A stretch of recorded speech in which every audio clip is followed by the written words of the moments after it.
10th so continue करते हैं exercise 8.3 8.1 हम प्रीवियस लेक्चर में कंप्लीट कर चुके हैं।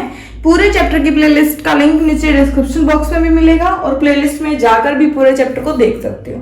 तो देखो 8.2 एक्सरसाइज के फर्स्ट क्वेश्चन में क्या करना है, हमें सिंप्लीफाई करना है, इवेल्युएट करना है इनको, यानी कि जो इसमें हमने टर्म यूज कर रखी है, हमने जो भी term sin 60 cos 30 sin 30 cos 60, उस टेबल में से हमें ये सारी वैल्यू इसमें पुट करके थोड़ा सा सोल्व करना जितना मैक्सिमम हम कर सकते हैं। ठीक है, ये टेबल बनाना मैं आपको पहले ही सिखा चुकी हूँ इजी ट्रिक से। अब हम डायरेक्ट देखेंगे और पुट करेंगे। देखो sin 60, अब वैल्यू कैसे देखनी है हमें, देखो साइन की लाइन में 60 पे वैल्यू क्या है, साइन की लाइन में 60 डिग्री पे √3/2 वैल्यू है, तो यहाँ √3/2 पुट कर देंगे। cos 30, cos वाली लाइन में 30 के पास वैल्यू है √3/2, तो √3/2। ठीक है, प्लस sin 30, साइन वाली लाइन में 31/2 इंटू cos 60, cos वाली लाइन में 60 पे है 1/2। ठीक है, मल्टीप्लाई करो, √3 की मल्टीप्लाई √3 से। जब दो सेम नंबर रूट वाले होते हैं तो उनका रूट हट जाता है, वो एक अकेला नंबर बचता है। √3 की मल्टीप्लाई √3 से 3 आएगी, 2 2 जा 4 प्लस 1 इंटू 1 1 2 2 जा 4।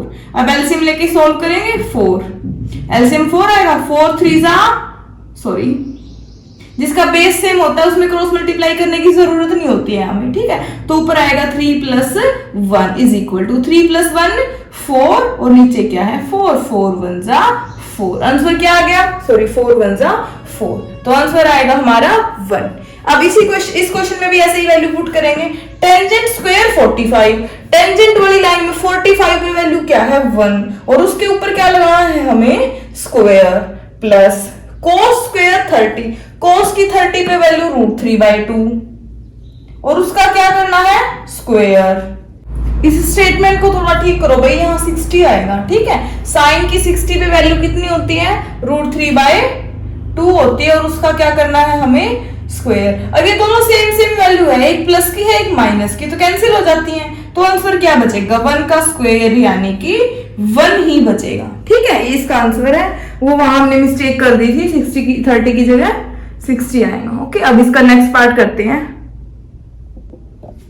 देखो भाई करते हैं इस क्वेश्चन को। cos 45 की वैल्यू, cos वाली लाइन में 45 1/√2 1/√2 डिवाइड में secant 30, secant वाली लाइन में 30 पे 2/√3। ठीक है भाई, बीच में है प्लस cosecant 30, cosecant वाली लाइन में 30 पे वैल्यू है 2। ओके, डिवाइड में हम रख लेंगे 1। इसको थोड़ा सा सोल्व कर लें, न्यूमिनेटर है ये हमारे पास, numerator as it is, denominator को सोल्व करेंगे, क्रॉस मल्टीप्लाई 2 1 जा 2 plus 2 into √3 2√3 divide by √3 into 1 √3। अब हमें इस स्टेप के बाद क्या करना होता है, एलसीएम लेने के बाद जब न्यूमिनेटर और डिनोमिनेटर फ्रैक्शन नंबर में हो तो न्यूमिनेटर को तो हम एज इट इज रखेंगे, ऐसे का ऐसे। ठीक है, जो डिनोमिनेटर होता है ना उसको पलट के लिखना है हमें। जैसे ना डिनोमिनेटर में √3 नीचे है तो √3 को ऊपर लिखेंगे और ये वाले टर्म को नीचे लिखेंगे। ठीक है, √3 है √3, तो ये वाली टर्म को ऐसे सोल्व किया जाएगा। हम ये बार यूज करेंगे ये वाला फॉर्मूला कि न्यूमिनेटर को एज इट इज और डिनोमिनेटर को पलट के लिखना है। ठीक है, अब हम थोड़ा सा सोल्व कर लेते हैं। देखो √3 है ऊपर, ठीक है, डिवाइड बाय ये थोड़ा सा लंबा प्रोसीजर है इस क्वेश्चन का, पेशेंस रखना भाई। √2, यहां से मैं 2 कॉमन निकालती हूं तो यहाँ 1 बचेगा, ये 2 बाहर आएगा तो यहाँ से √3 बचेगा। ठीक है, अब हमारे पास ना डिवाइड में रूट की टर्म है। अब हम इसका करेंगे रैशनलाइज, यानी कि अब हम डिवाइड में से क्या कर देंगे √2 को खत्म करेंगे और फिर √3 को खत्म करेंगे।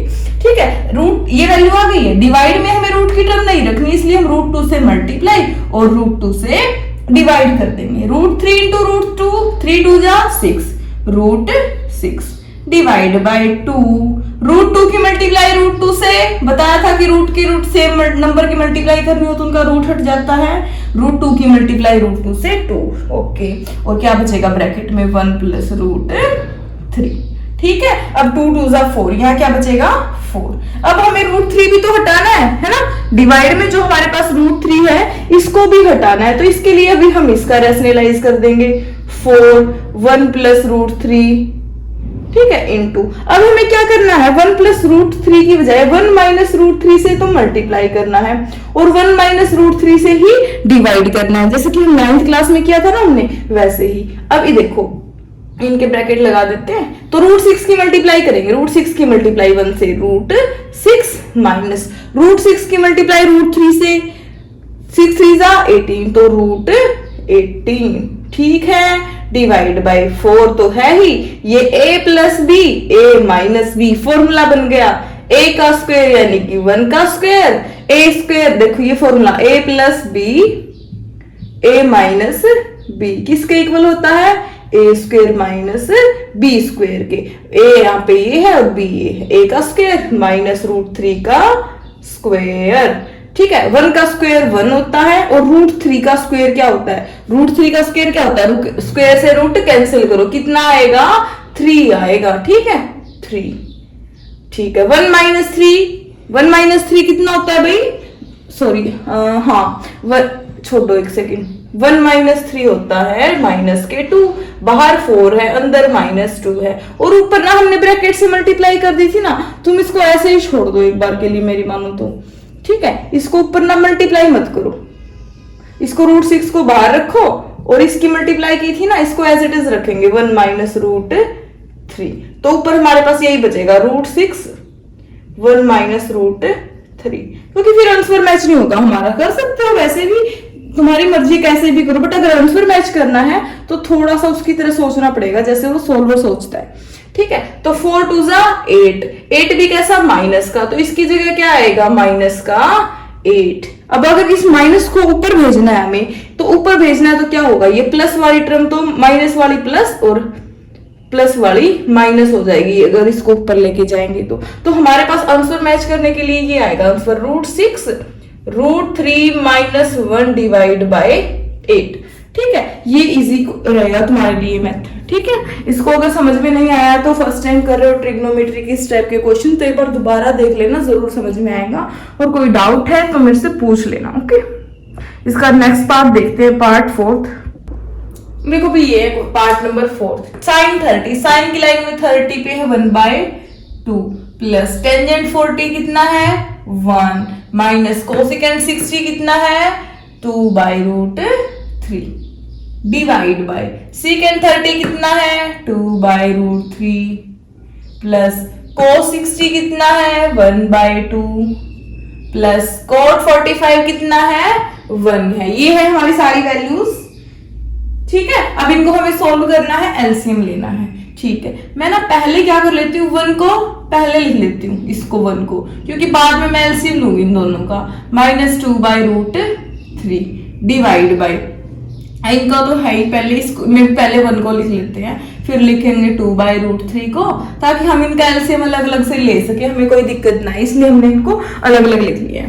पहले हम इन पीछे वाले दोनों टर्म का एलसीएम लेंगे, आगे 1 प्लस √3 की 1 से मल्टीप्लाई √3, 2 की मल्टीप्लाई 2 से माइनस के 4, ठीक है, 2 2 जा 4 हो गया, डिवाइड में इन दोनों के डिवाइड में इनका एलसीएम लिया है तो इनके डिवाइड में क्या आएगा 2√3, कोसेकेंट 60 की वैल्यू 2/√3 सही पुट किया हमने, हाँ जी ठीक पुट किया है, डिवाइड में अब इन दोनों का एलसीएम लेंगे 1 प्लस, अब 2 2 जा 4 और √3 की 1 से मल्टीप्लाई √3, डिवाइड में क्या आएगा 2√3, ठीक है। अब हमें क्या करना है, इसके साथ एलसीएम लेना है।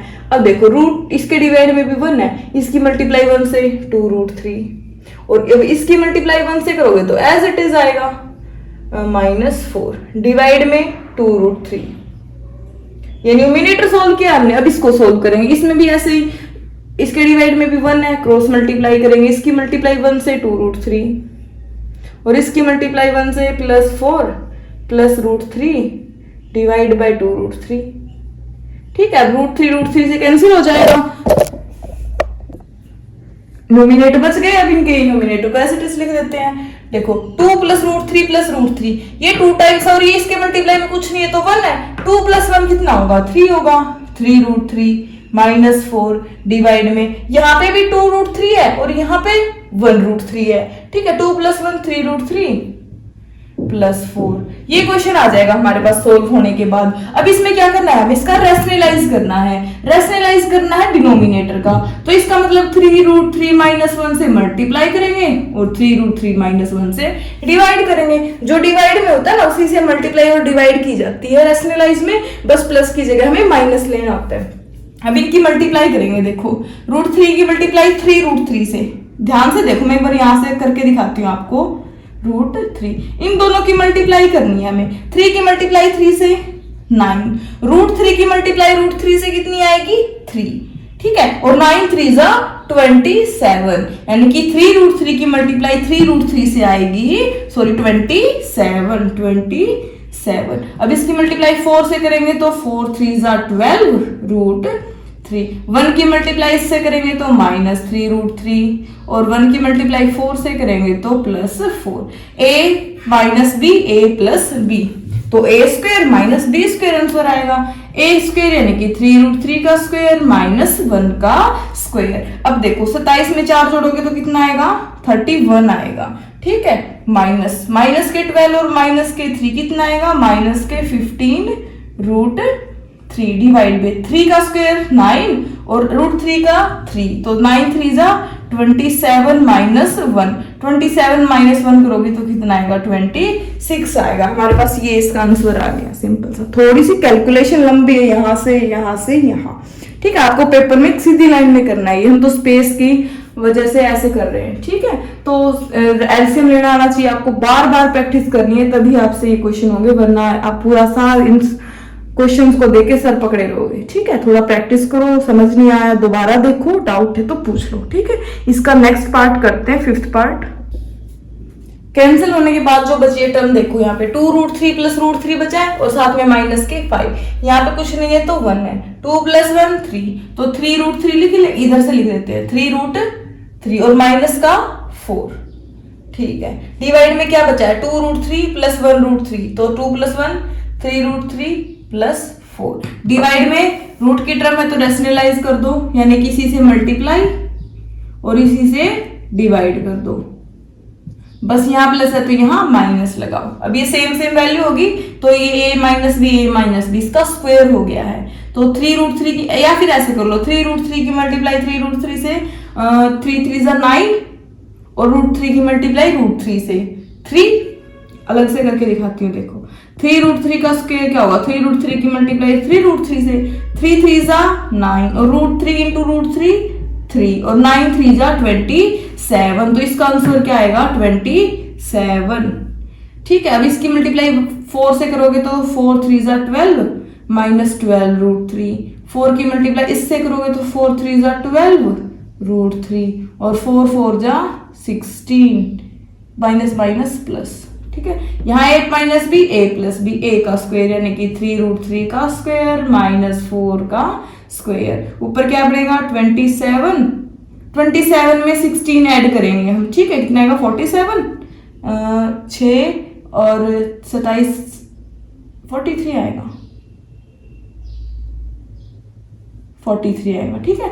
12 और 12 कितना होता है 24 √3, अभी 3√3 का स्क्वायर निकाला था 27 के इक्वल, -4 4 जा 16, ठीक है। ये आ गया है हमारे पास हमारा आंसर। इसको सब्ट्रैक्ट करो, 27 में से 16 को सब्ट्रैक्ट करोगे तो क्या आएगा 11, फाइनल आंसर ये हो जाएगा। थोड़ा सा लेंथी है ये क्वेश्चन, बट प्रैक्टिस करोगे तो समझ आएगा, बार बार प्रैक्टिस करने की जरूरत होगी आपको इसकी, ठीक है। नेक्स्ट पार्ट देखते हैं इसका। देखो भाई ये हमारा 5th पार्ट, वैल्यूज पुट कर देते हैं। cos 60 1/2 और उसके ऊपर लगाना है स्क्वायर प्लस 4 × secant 30 है 2/√3 और उसके ऊपर लगाना है हमें स्क्वायर, माइनस टेंजेंट 45 1 और उसके ऊपर हमें लगाना है स्क्वायर। ये थोड़ा सा बाकी क्वेश्चन से आसान है, छोटा है तो आसानी से हो जाएगा। sin स्क्वायर 30 1/2 और उसका करना है स्क्वायर प्लस cos स्क्वायर 30 1/2 √3/2 उसका करना है हमें स्क्वायर।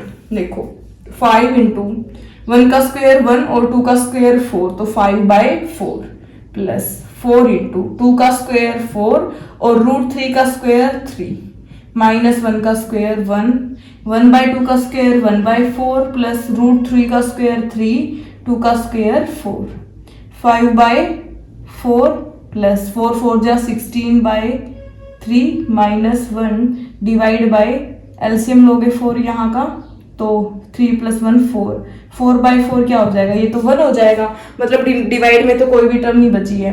अब ऊपर वाले का एलसीएम लोगे 12, ठीक है, जिसकी 5 के नीचे 4 है तो उसकी 3 से मल्टीप्लाई, जिसके नीचे 3 है उसके 4 से मल्टीप्लाई, और जिसके नीचे 1 है उसकी दोनों नंबर से यानी कि 12 से मल्टीप्लाई, ठीक है। 5 3 जा 15 और 16 4 जा 64, और 1 की मल्टीप्लाई 3 से भी 4 3 जा 12, 12 1 जा 12, ठीक है, इक्वल टू डिवाइड में क्या रहेगा 12 रहेगा। 64 में आप 13 को ऐड करोगे तो क्या आएगा 77, 77 - 12, 77 7 - 2 कितना आएगा 5, और 7 - 1 करोगे तो 6 आएगा। आंसर क्या आएगा हमारा 65/12 आ जाएगा, ठीक है। इसको सब्ट्रैक्ट करोगे तो इजी सा था ये तो, बस इसमें तो एक बार ही एलसीएम लेना तो हमारा क्वेश्चन हो गया। ये फर्स्ट क्वेश्चन तो अपना कंप्लीट हो गया। नेक्स्ट लेक्चर में नेक्स्ट क्वेश्चन करेंगे, डाउट है तो पूछ लेना, ओके। अगर फर्स्ट टाइम ट्रिग्नोमेट्री कर रहे हो तो थोड़ा आपको मुश्किल लग सकता है, बट घबराना नहीं है, डरना नहीं है, आपको बार बार प्रैक्टिस करनी है। बिना प्रैक्टिस के तो भूल जाओ कि आपसे ट्रिग्नोमेट्री हो जाएगी, ठीक है। एक क्वेश्चन को कम से कम एक बार देख कर निकालो, यहाँ से देख के आपने कॉपी में नोट किया होगा, फिर एक बार फिर आप अपनी अच्छे से एक एक स्टेप को समझ के देख के करो, ठीक है। फिर 2 बार आप विदाउट इस क्वेश्चन को देखे फिर करके देखो, फिर आपको गारंटी है कि आप कभी नहीं भूलोगे उस क्वेश्चन को, और 1-2 क्वेश्चन में ही आपको टाइम लगेगा करने में, क्योंकि सेम प्रोसीजर है, अगर सीख जाते हो तो बाद में टाइम नहीं लगेगा, ठीक है। ट्रिग्नोमेट्री का अगर डर है तो प्रैक्टिस से ही दूर होगा, डरने से डर दूर नहीं होगा, ठीक है। नेक्स्ट क्वेश्चन करेंगे नेक्स्ट लेक्चर में।